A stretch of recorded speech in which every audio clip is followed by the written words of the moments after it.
So we've got Gareth in, who's one of our customers. He's had some view of the prototypes for the Rider helmet that we got, and we just wanted to get his opinion and what he thinks, what sort of helmet it is. It is, first of all, a sexy looking lid, isn't it? It does look good. From seeing the photos and seeing the initial prototype, I've been excited to see this helmet because of its look. I am one of the riders that has different bikes. So I've got a couple of trials bikes and I've got a street fighter bike, and I've also got Harleys.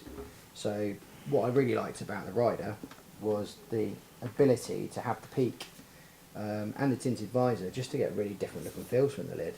I think first impressions, I am impressed. I'm impressed with the features, the quality. I love the subtlety actually of the branding, in terms of there's no big flashy stickers. It's actually quite a minimal look with just very high quality kind of finish and venting and everything else. How do you think that compares to the Glamster that you're riding? Yeah, so the Glamster that I wear, obviously I'm aware that it's double the price point, and actually quite like this lid. And I haven't got a grey lid, so I may be talking myself into buying one of these in a grey because, yeah, it's sexy. It actually feels lighter, way lighter than I expected.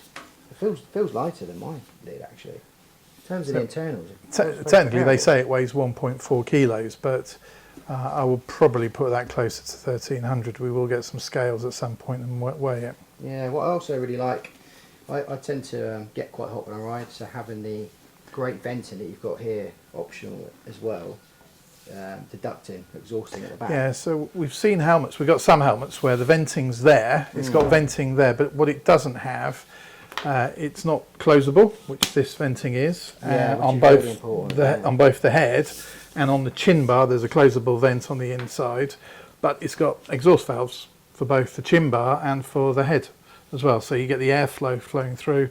That'll keep the cool air coming in. Really nice. I love particularly on the grey one the contrast. Yeah, it's not overkill, and I love the fact on the grey you've got that gloss and matte kind of contrast. One of the things I don't like on lids is when you've only got a couple of positions on the visor, sometimes you want to crack the visor a little bit when you're riding, let a bit of air in, and often you don't have too much choice. And also, so like that. Yeah, the fact you've got multiple, visor positions, for me that's a bit of a godsend, because sometimes also when it's raining, I like to have it letting quite a bit of air in so it doesn't fog up. I've actually got plenty of visor stuff in the rain getting in. But this helmet's also got a Pinlock ready, that. So it's that the first? It's an option. It's the first ByCity with Pinlock option available. So that will help with anti-fogging when it gets a bit cooler. Nice, yeah, that's always really important. And it's on both the smoke visor and the clear. So if you interchange your visors, you still want your Pinlock on a sunny day, you've still got that option. What also I'm definitely feeling, seal on it's pretty tight. In terms of it's very good. It's got a lot more technical capabilities around the visor than we've seen on previous ByCity helmets. So it's got a rubber seal on the visor aperture, which is a nice big wide swept back aperture, so you get good visibility. But the visor itself sits into the shell. So it's sitting down, sitting tight and snug in there. And so that should give you a very quiet and water-free ride. Yeah, quiet's good as well, particularly if you've got a comm system. Yeah. So you've not got wind rushing through the helmet. The trouble is when you're on and off bike style often dictates what I buy. So because I want it to look. Because you're a tart. Yeah, you said. And one of those things is when you do buy on style, quite often you do suffer from a noisy lid or something not sealed or something not doing quite technically the job. This helmet's also comm system ready, so it's got cutouts in the ear pockets for speakers, which has a Velcro strip already in, so you take out that, you remove that. Get rid of my 3M stickers. No 3M stickers required. It's already in the recess, and you just put you Velcro your speaker onto the existing thing and use the channels to put the cables around. Nice. And then the lining removes, so you can pop the linings out. Which means if you put in a comm system, you can route the cables underneath the head lining really easily. So you don't have to faff around pushing them between the shell and the lining of the helmet. Also means you can wash the lining when it gets a bit smelly. Which your wife will be pleased about. She will be. This is quite interesting. So I went on a biker down course recently. We're talking about bike safety, talking about if someone has a collision, what not to do. the red pull tabs was quite a big topic because Yep, a lot of emergency helmets services. don't have it. Yeah. Yep. So it's nice to see that here because That's because they want medical services to be able to get easy, quick access to getting the cheek pad out if they need to remove the helmet with Sure. the minimal disruption to the neck, which obviously could be damaged with inside an accident. So they don't want to force pulling a helmet off your head, Sure. which could potentially move your spine and your neck and aggravate damage that you may have done in the accident. So Right, yeah. pull tabs pull it out easy, and then they can just lift the helmet off the head without too much force. The price point's the most surprising to me. I'm also going to use that as a justification to buy another lid.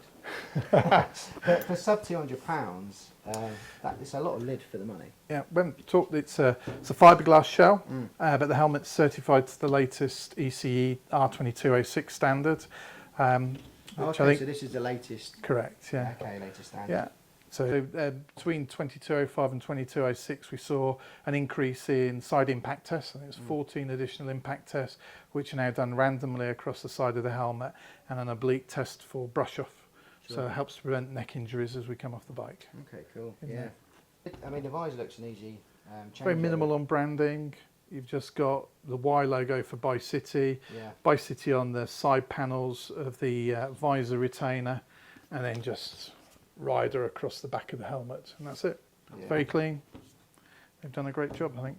Yeah, it's nice. Would you ride it with a peak? Yeah, do you know what? I definitely would on the Enduro because it's Yeah. you know, having the sun coming in. The other thing is sometimes we go on rides in the evening. As the evenings are drawing in, I tend not to have a tinted visor fitted. Yeah. So But you in still want to fact, keep the sun out. want something to keep the sun out. So the peak for me is a good option to be riding in the last few hours of the afternoon, keeping the sun out, and then also having a clear visor. But when I'm riding home, obviously I've got visibility, which I've been caught out a few times with wearing a dark visor. So The piece peak, of interest. peak and the visor, equally the easy to interchange between the helmet. We've got 2 Allen key screws on the side, large one and small one. Allen key comes in the box with the helmet. You just unscrew them, remove the side panel, apply the peak in the place of the side panel, put back, and it's the same. If you want to interchange the visors, just unscrew each side, take the side panel off, remove the visor, put the new one on, screw it back on together. Position of that peak as well, it looks awesome in the sense that Yeah, it's high enough to obviously be clear of the visor. Yeah, The venting system looks like it's going to work well, Yeah. and it's got plenty of air going through the peak, Yeah. which means you're not going to get a lot of head lift because it's going to be doing its job of protecting you for the sun. So talk to me about the visor. Price Yep. point on the visor. replacement visors are £25.50. Is that including the smoked and the dark? Correct, yeah. That's So if you need nice. a new clear one, Yeah. or you need the dark smoke, £25.50. And it's a snug fit. So it's a Yep. ByCity visor, right? Yes. Just made so yeah. So I mean it's for certified ECE R22.06 certified. It's solid injection as well, isn't molded. it? Yeah, it's a decent visor. Yeah. For it to be a manufacturer visor, £25 is a great price point, and it's got a good seal. I see it's got obviously the left and right tab. So I'm a right-handed guy, but if you're left-handed, I guess that's quite handy. So helmet, dark visor with peak, £225 Amazing. roughly, That's good. give or take a few pence. The colours, some great colours as well. We were missing Yeah. a colour, aren't we? White. White. White is Let's have a look at the pearlescent. Got a nice pearlescent white. Okay. It's looks got a good shimmer nice. Looks good. around it. I mean, it's also. I think that would also look great with a dark visor. Yeah, really good. Also, it's quite got for people for seeing you on the bike. It's visibility. as Yes. Yeah. Yeah. well. So it's you know, I'm definitely a dark helmet, dark visor. What I particularly Snap. like is the matte against the glossy visor. Yeah. Gives that lovely contrast. I really like that because it's got that kind of like sophistication to the look. Yeah. I like my kind of retro kind of styles. This is like a modern feature helmet, but with that retro kind of vibe to it. Very nice. Excited about this. I'll be looking to take it out. On the How test many ride. do you want? Yeah, probably One just- for each day of the week? Probably one in black and one in grey. I'll have to bring you on a separate day. That I'm leaves the afraid. other 5 days. Yeah, free, so we true, need it another does. 5 colours. Yeah, that does Yeah. too. Amazing, good stuff. Let's take you on a test ride. Awesome.